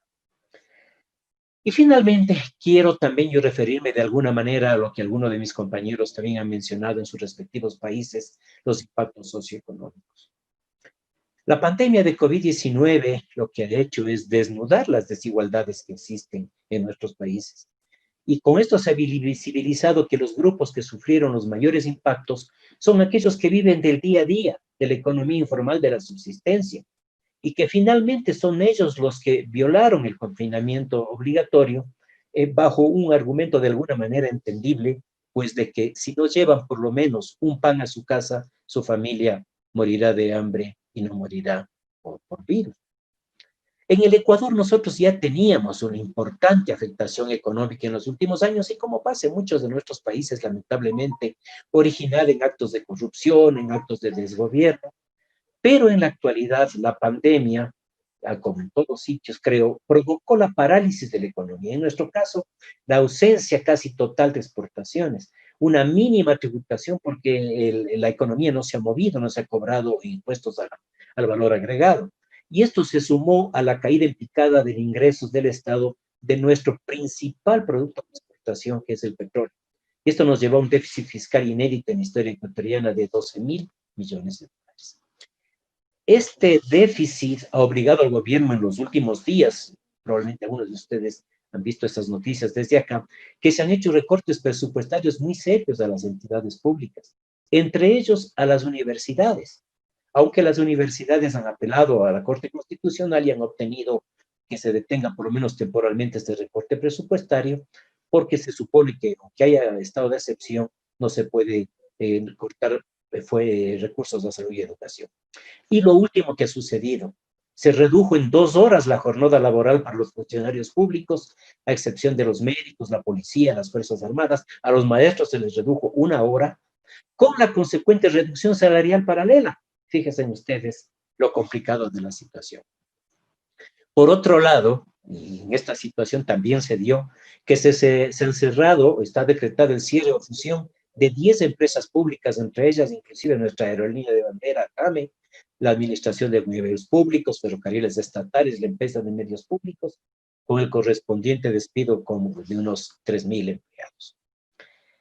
Entonces, para finalizar, yo creo que es importante que pensemos en esto, que la reflexión bioética no puede estar alejada de la realidad global de los países y que no puede limitarse la reflexión bioética a lo académico, a lo teórico. Todos conocemos la conocida bioética de la intervención, que lo que busca es ir un poco más allá a la solución de los problemas reales, de los conflictos que existen, especialmente en nuestros países menos desarrollados que los demás.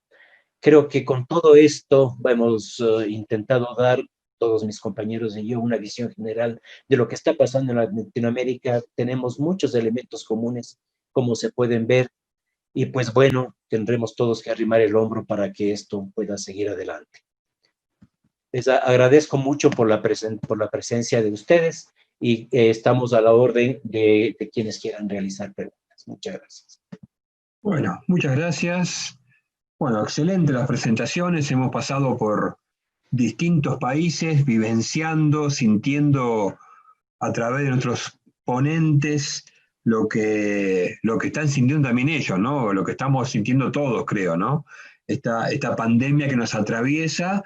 Y bueno, y lo que intentamos hacer de nosotros, de nuestra parte, es ponerle foco, como llamamos en nuestro webinar, la lupa bioética para entender un poco lo que está pasando y dar una respuesta. Recién Fernando decía, no solamente académica teórica, sino proponiendo opciones para poder desarrollarnos y que la bioética tenga una presencia más firme en toda esta situación. Y bueno, y para empezar la ronda de preguntas, vamos a ir tomando algunas para que podamos participar todos, pero puede contestar alguno en particular y algún otro de los conferencistas puede agregar un dato.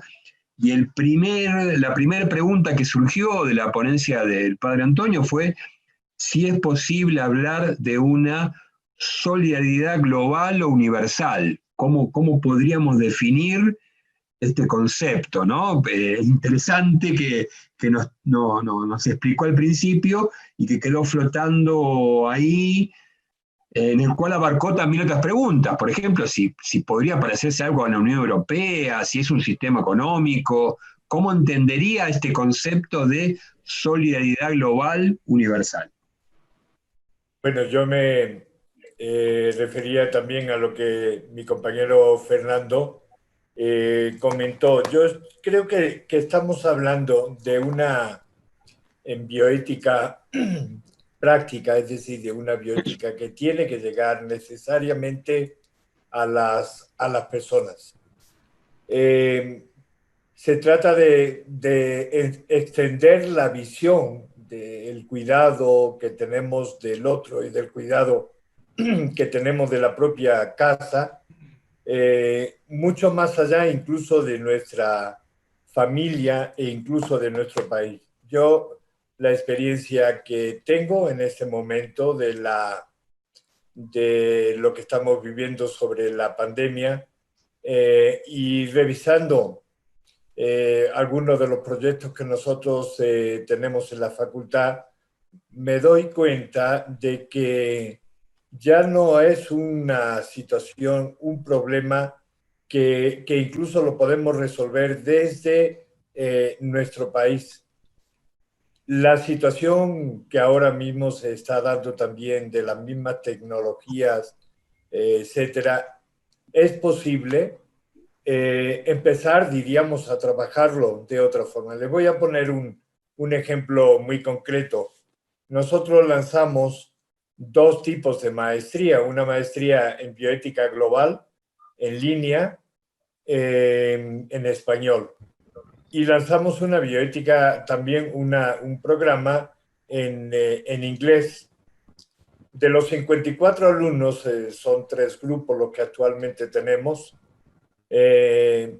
cerca del 50% pertenecen a África, vienen de Uganda, hay 25 alumnos de Kenia, Malawi, Ruanda, que nos están aportando otra visión completamente diferente, con unas necesidades muy diferentes. No se trata simplemente de darles unas clases y ya. Se trata de ir creando estas redes que son necesarias entre países que a lo mejor son desarrollados, otros que están en vía de desarrollo, otros que a lo mejor podríamos participar un poco de las 2 líneas, pero a lo que yo me refiero es que cuando veamos un problema de los seres humanos, de nuestros hermanos, ya no los podemos ver en el caso de que es mi familia, en el caso de que es mi país. Mi país lo podré ayudar. Yo luego tengo que hacer el granito de arena ese particularmente, pero tengo que tener esa visión, una visión más universal, una visión más globalizada. Hoy, si no la tenemos, nos vamos a quedar pues simplemente en nuestras cortas miras. Yo no creo que sea a nivel o como una Unión Europea, en las que tiene pros y las que tiene contras son más bien otra situación, más bien de tipo política. Aquí no se trata tanto de hacer política, sino de ayudar, de ser solidario con las personas. Yo no puedo simplemente ver qué es lo que está sucediendo a mi alrededor o incluso en México, sino tengo que ver lo que está sucediendo en América Latina, en el mundo, para poder también dar una solución pues mucho más integral. Bueno, muchas gracias, padre Antonio. Pasamos a una segunda pregunta. Voy a hacer así un mix, para que podamos participar todos. Te hace una pregunta puntualmente a vos, Miguel, y que hablan un poquito de si pensás, en base a la experiencia de tu país y lo que has vivido en el Caribe, si una cuarentena obligatoria, sin adhesión, que la hacen Está cortando, no te estamos a oyendo. vos. Vuelvo a repetir la pregunta, que fue específicamente para vos, Miguel, en base a la experiencia, lo que fuiste comentando. La pregunta es, si una cuarentena obligatoria, sin adhesión mayoritaria de la ciudadanía, termina siendo maleficente en el transcurso del tiempo, ¿no? Por las extensiones que se van dando. Yo supongo que a eso va a dirigir la pregunta, ¿no? Porque el planteo que hiciste vos era que se planteó para un tiempo, se postergó más tiempo y empiezan a aparecer los trastornos complementarios que va trayendo una cuarentena. Entonces, la pregunta sería si estas acciones dispuestas a nivel central termina siendo maleficente en la acción social general. Creo que debe estar orientado a ese punto. Sí, volvemos sobre el tema central, el impacto social, económico, político que tienen las medidas. Si bien es cierto, por eso digo desmedicalizar, porque si lo vemos desde el punto de vista médico, lo que corresponde es una cuarentena absoluta de 24 horas por no sé qué tiempo. Pero la realidad social, política, es que las personas que están más vulnerables, los más desposeídos, no pueden soportarla. ¿Y en qué termina? En relajar las normas, en la gente, relajarla en el sentido de que tiene que salir a buscar el pan de cada día, porque ni el gobierno puede durante más de 2 meses, con lo que ha hecho, puede seguir subvencionando, ni tampoco es suficiente con lo que le está subsidiando. De manera que termina siendo maleficente algo que intencionalmente es beneficente, es la búsqueda del bien común, pero por eso vinculamos todos los elementos, todas las variables que están, para poder decir que la bioética es esto, es una ética de la vida. No puede quedarse en la bioética clínica de si solamente el triaje, lo cual es importante, si solamente la hidroxicloroquina, sino que el que lo está viviendo ha hecho la distinción de 2 vidas. Si voy al hospital, pudiera estar esta dinámica que estoy planteando, pero si me quedo en mi casa, pudiera morir también. Entonces preguntarme, ¿qué vida vale más? ¿Que yo haga el esfuerzo por salvar a los míos o porque yo me quede esperando que llegue la muerte para que la cuarentena funcione? Un tema difícil para poder avanzar. Creo que nos pasa a todos nuestros países esta situación. Pasamos a un tema, basándonos en tu presentación, Jennifer, que contaste el tema de la guía, pero sacaste por ahí uno de los temas complejos, que es el tema del triage. Un tema tal vez difícil, que no está claro en muchos lugares, hay propuestas distintas en otros países. Entonces, en base a lo que disparaste en tu presentación, porque vos te dedicaste a hablar sobre la guía, pero bueno, si nos podés profundizar un poquito quiénes formarían parte del triage y qué lugar le damos a la bioética en ese equipo de triage, ¿no? Porque la guía planteaba cosas y las distintas guías de recursos que se están presentando no siempre le dan un lugar adecuado al bioeticista para cumplir un papel importante en el triage. Sí, gracias, Gerardo. Mira, efectivamente el tema del triaje es un tema muy complejo desde todos los aspectos posibles de su percepción. Inicialmente porque solo aplicamos triaje cuando nos encontramos en un momento de crisis, ¿no? Y podemos darnos cuenta que el triaje ha sido aplicado históricamente desde las guerras napoleónicas, que digamos que avanzó mucho más en la Primera Guerra Mundial y en la Segunda Guerra Mundial para priorizar a aquellos soldados que pudieran recibir atención clínica y que pudieran regresar a la atención. Latinoamérica tiene una postura bastante compleja, una situación muy compleja con respecto al triaje, y es que si ustedes o nuestros espectadores se acercan a cualquier unidad de hospital público de urgencias, hay un estándar de triaje. Es decir, nuestros países tienen aplicados los estándares de triaje, tienen aplicados los protocolos de triaje en todas sus unidades de atención de urgencias. ¿Por qué? Porque estamos en una carencia de, digamos, de los recursos para poder dar una atención adecuada. Entonces necesitamos hacer una priorización, ¿sí? ¿Cuáles serían como, desde mi punto de vista, los temas más complejos del triaje? La asignación de los recursos, pero para esto, digamos que hay protocolos internacionales de triaje que permiten hacer esta priorización según el nivel de urgencia, el nivel de emergencia en dado caso. Esto quiere decir que si está comprometido un órgano vital o si la vida está comprometida, la clasificación de lo que es una emergencia sentida y lo que es una emergencia real. Es decir, yo puedo tener un dolor de panza muy fuerte y pensar que es una emergencia, o para que parezca un poco más dramático, es real y es gracioso porque es una anécdota. Yo en algún momento sentí que me estaba dando un infarto y acudí al servicio de urgencias y lo que tenía era un episodio de gastritis. Entonces, una urgencia, una cosa es la que yo sienta como urgencia y lo que yo perciba como urgencia y lo que el personal clínico pueda hacer al respecto. No, el problema aquí real es que el triaje está aceptando que tenemos una limitación en los recursos, una alta demanda, que no hay posibilidad de atenderlos a todos en la misma unidad clínica, que no todos tienen el mismo nivel de urgencia y que no todos somos iguales. Y esto es muy complicado decirlo, sobre todo para quienes, ustedes y yo, que trabajamos bioéticas desde el aspecto social. En el contexto clínico, no somos iguales. Y suena espantoso. Pero no somos iguales es porque ninguno tiene los mismos padecimientos. Si tuviéramos el mismo nivel de padecimiento con el mismo nivel de urgencias, entonces estaríamos en el mismo nivel de condiciones.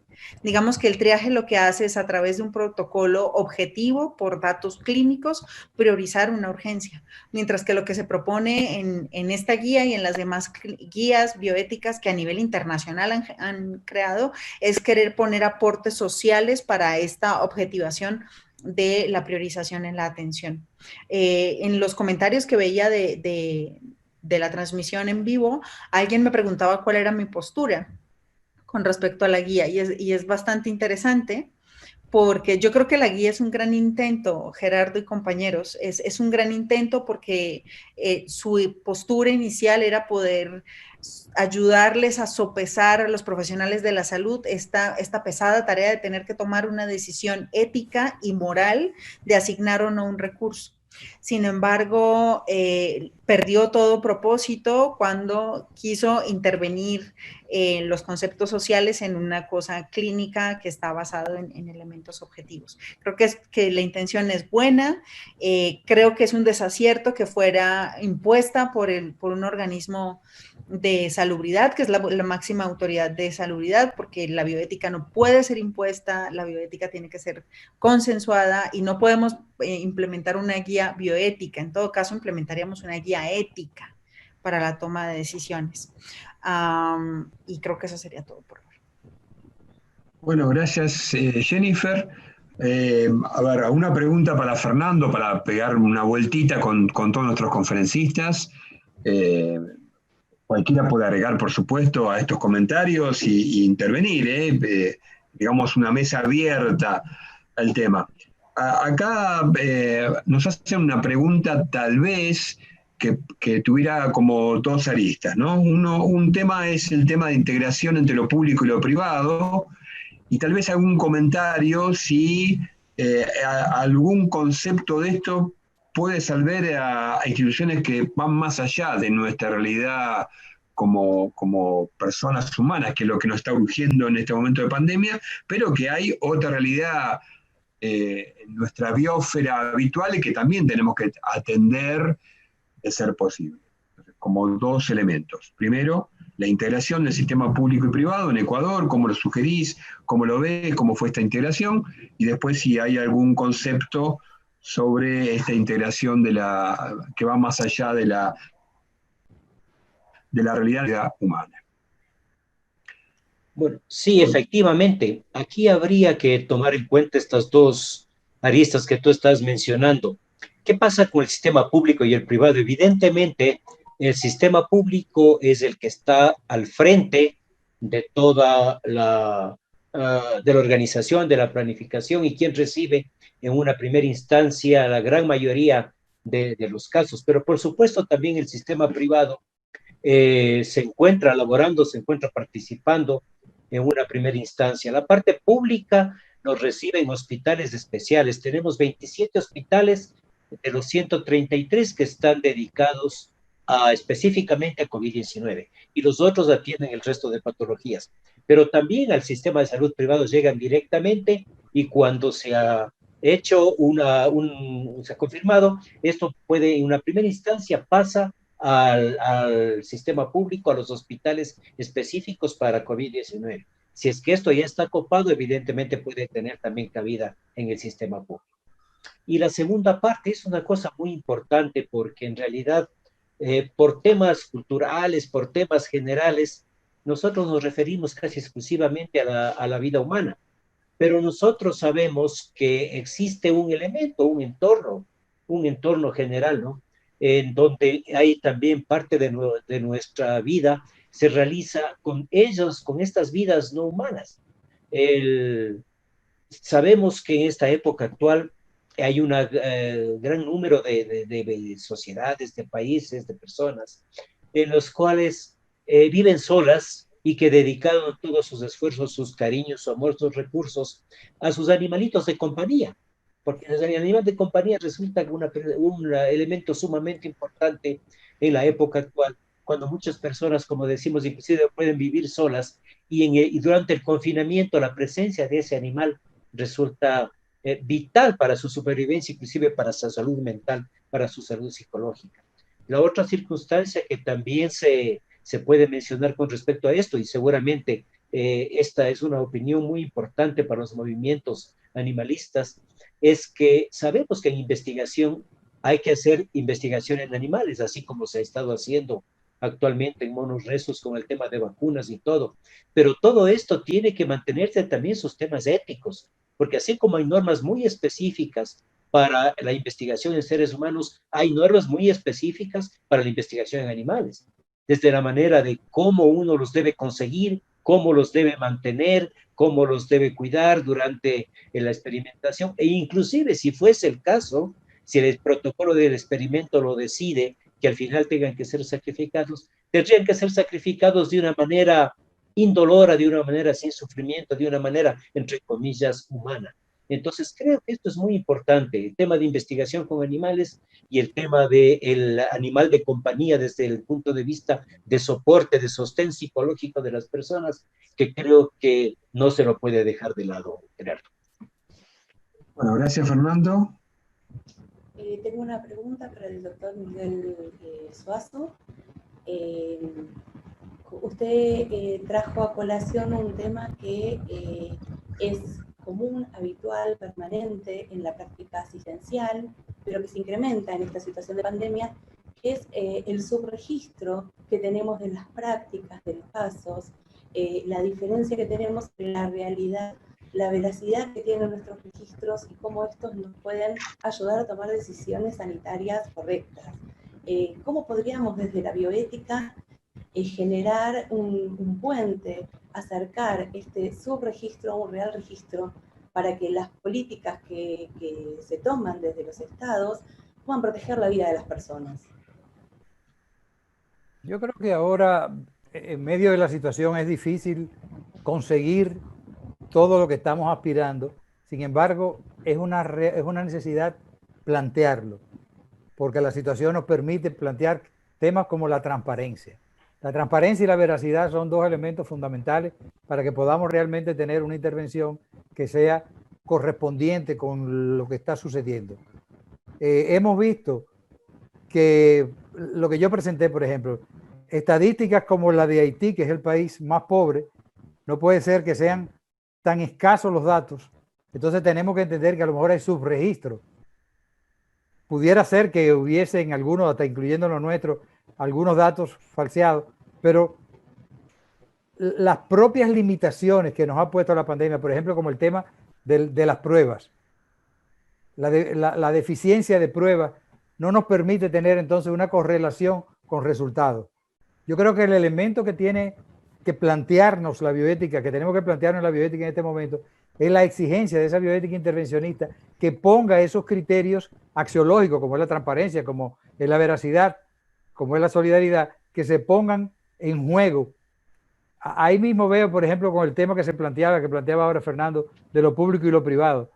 Es decir, es un llamado porque ahora es para todo. Yo digo que hay una inequidad estandarizada provisional. Nadie que se enferma se puede ir al exterior a curarse, todos tenemos que ir a los mismos sitios, o en algunos sitios no podrán rechazar a los que siempre se rechazan.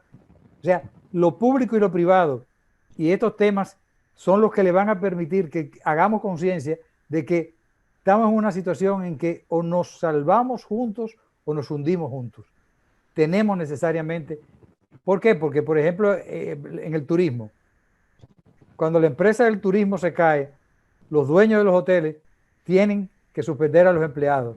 Los empleados tienen que entender la situación que están pasando los dueños de los hoteles. El Estado tiene que intervenir con un subsidio intermedio, pero tiene que haber reglas claras. Si no hay reglas claras, no va a haber negociación entre las partes. Ese es el momento que la bioética tiene ahora que darle fundamento para que sea un elemento constitutivo del momento que estamos viviendo. Bueno, muchas gracias. Gracias, Silva, por la pregunta, muy oportuna. Y bien, yo diría, para finalizar, que nos quedan poquitos minutos de terminar el webinar, tal vez alguna reflexión personal, muy general de ustedes cuatro, para plantearnos, tal vez hay una última pregunta que quedó en el chat, y tal vez puede ser interesante como disparador, para ser disparador nada más, que es este equilibrio que tendría que haber entre la injerencia política necesaria para toma de decisiones en pandemia, que incorpore una mirada ética, bioética, para poder dar una visión distinta de la realidad. Porque tal vez en nuestros países de Latinoamérica y del Caribe nos pasa esta situación, ¿no? La situación entre las realidades propias de nuestras sociedades complejas, con necesidades que no terminamos de arrancar, y los que estamos de la bioética tratando de aportar una mirada distinta, mirada con la lupa en este momento, en este webinar, para poder intentar reflotar una mirada distinta de la situación.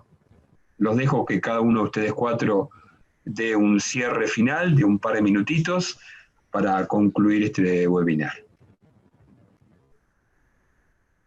Sí, Jenny, dale. Gracias, Gerardo. Mira, yo quisiera como reflexión final y quizá un poco respondiendo a tu pregunta disparadora. Creo que es importante que asumamos todos y cada uno el papel que nos corresponde como sociedad y como miembros de una sociedad ante una pandemia. ¿A qué me refiero? Estamos acostumbrados a culpar a los demás por las cosas que suceden a nivel político, social, económico, sanitario, etcétera, etcétera. Sin embargo, tenemos una gran carga de responsabilidad, particularmente con esta pandemia, ¿no? Fernando Arroyo mencionaba que efectivamente se movieron y se movilizaron ciertas fake news con respecto a, digamos, a la cantidad de fallecimientos que había a nivel, no solamente en su país, sino a nivel internacional. Pero también yo creo que es importante que asumamos que nosotros tenemos la responsabilidad de cuidarnos, y más en una pandemia de un virus que se dedujo desde el primer momento que el contagio era tan, digamos, tan esparcible y que se podía prevenir de una manera tan sencilla. Entonces, la pandemia no es un asunto gubernamental, no es un asunto exclusivo de las autoridades sanitarias, es un asunto que nos concierne a todos, y todos tenemos la responsabilidad social de prevenir y de cuidarnos. Para Gerardo y para los compañeros, la mejor medicina que existe comprobada el día de hoy para el COVID-19 es la prevención. Así de sencillo. Y si nosotros mismos como sociedad no hacemos esa prevención, entonces nos vamos a quedar cortos, y como mencionan en el chat de YouTube, va a ser una cosa muy complicada y sí nos va a resultar una suerte muy triste. Entonces los invito a todos y a todas a que tengamos parte de la responsabilidad, que nos cuidemos para cuidar a los demás, que nos lavemos las manos de manera consciente, que evitemos saludos de contagio, y eso es todo. Bueno, sí, Fernando, dale. Gracias, Gerardo. Mira, yo lo que creo es que en la mente de todos está de que la vida no va a ser la misma de hoy en adelante. Hemos pasado un episodio, estamos todavía sobreviviendo, la mayoría de las personas, y tenemos que sacar lecciones de lo que aquí nos ha sucedido. Hay que saber que efectivamente llegar a las conclusiones personales dentro de cada uno, de saber de qué es lo que realmente tiene importancia en la vida y de qué es lo que no la tiene. Todos hemos vivido en sociedades muy materialistas, en sociedades a veces muy superfluas, donde es más importante lo que aparentamos que lo que somos, y que más vales por lo que tienes que por lo que eres. Y eso creo que es algo que debemos dejar a un lado. Si no aprendemos esta lección, significa que no hemos llegado a madurar como seres humanos. Y decía muy bien también Miguel, aquí o nos salvamos todos o nos hundimos todos. Y para salvarlos todos tenemos que salvarlos, pero con una renovación de pensamiento, quitándonos ese chip antiguo que teníamos y poniéndonos de nuevo. Porque solo así este mundo va a ser algo que podamos dejar a nuestros hijos con un mínimo de nivel de responsabilidad. Gerardo, gracias. Antonio, ¿querés decir algo? Miguel, ¿algo para complementar? Bueno, lo único que tendría para completar ya con lo que había dicho es que creo que un elemento puntual es que la propia bioética entre en revisión con esta situación. Tenemos tanto tiempo hablando de que la bioética actúa en situaciones de incertidumbre y ahora como que nos cambiaron la teoría a la práctica. Vivimos en la incertidumbre por todo lo que ustedes han dicho y la bioética tiene que cuestionarse. A partir de ahora yo creo que vamos a requerir para esta nueva vida de lo que se dé más bioética que códigos, más bioética que normas. Es más el pensamiento moral de cada caso, de cada situación, de manera que mi pensamiento va en la línea de que la propia bioética va a tener que hacer resumen de cómo se revisa a partir de esta incertidumbre. Yo quisiera, gracias a todos y mis compañeros, en especial Gerardo, a ti también. La verdad que yo le he estado pensando mucho durante toda este tiempo de pandemia y lo que significa. La bioética tiene que repensarse, pero lo que realmente tiene que repensarse es cada uno de nosotros en base a lo que estamos viviendo. Como hemos dicho, y es la preocupación de todos, es que realmente nuestras familias estén bien. Pero para que nuestras familias estén bien, tiene que estar bien todo nuestro alrededor. Y el alrededor nuestro ya no es lo que vemos, ya no es lo que tocamos. Comentaba, creo que fue Fernando, que esto va a ser muy diferente después de esta pandemia. Lo estamos viendo. ¿Cómo es posible que ahora estemos reflexionando esto y uno esté en México, el otro está en Argentina, el otro está en Ecuador? Nos están escuchando quién sabe desde dónde. Y esto es algo que nos conecta de una manera que antes era inexplicable. Imagínense, vamos a suponer, hace 20, 25, 30 años, ¿quién iba a pensar esto? Era algo inimaginable. Por tanto, si esto es el medio tecnológico y es la manera de unirnos, es necesario que estemos conectados y que estemos preocupados. Yo le quitaría incluso el que estemos ocupados en todos los problemas a nivel, como decíamos antes, mundial, latinoamericano, porque esa es la manera de poder estar y poder estar actuando. Para terminar, lo vería de esta manera. Hay que trabajar cada uno en su lugar, poner su granito de arena, pero tener esa visión, una visión a mediano y largo plazo, esa visión que te permite saber que tú estás trabajando en un mundo que ya no es el mundo al que pertenecías o que se pertenecía hace unos años. Yo lo agradezco de una manera especial a mis compañeros, a Silvia, Gerardo, todos los componentes ahí de todos los que están en la Universidad Católica Argentina, grandes amigos, el padre Revelo, que también está de una manera especial ahí trabajando y lleva el instituto. Agradecerles de corazón todo el esfuerzo que están haciendo para que esto sea una realidad. Muchas gracias. Bueno, muchas gracias a todos. La verdad que me encantó. Fue un webinar excelente que nos deja todavía para reflexionar mucho más, para repensarnos internamente nuestra actitud, nuestra función como bioeticistas, nuestro compromiso social para llegar a otros lugares y ámbitos de trabajo, tanto sea académicos como específicamente en el ámbito médico o social. Y bueno, nos queda más que nada agradecer nuevamente e invitarlos. No se olviden que todavía nos quedan 3 martes más de estos webinars en el cual distintos bioeticistas de Latinoamérica van a seguir compartiendo con nosotros su realidad, su experiencia, su comunicación. Por favor, difúndanlo. Va a estar todo nuestro canal de YouTube, van a estar todos los videos completos de estos y los demás webinars que se vienen, que son varios, en variadas opciones y distintos mecanismos para poder ver cada parte específica de cada uno. Bueno, me queda más nada agradecerle. Muchas gracias a FELAIBE, que coauspició este encuentro. Interesante, y el compromiso de todos ellos, que nos han gratificado y llenado de muchas reflexiones muy riquísimas. Bueno, gracias a todos. Nos vemos el martes que viene, si Dios quiere, y será hasta la próxima. Chao. Gracias. Luego, Gracias. Muchas Gracias. Adiós. Bye. Adiós. Adiós.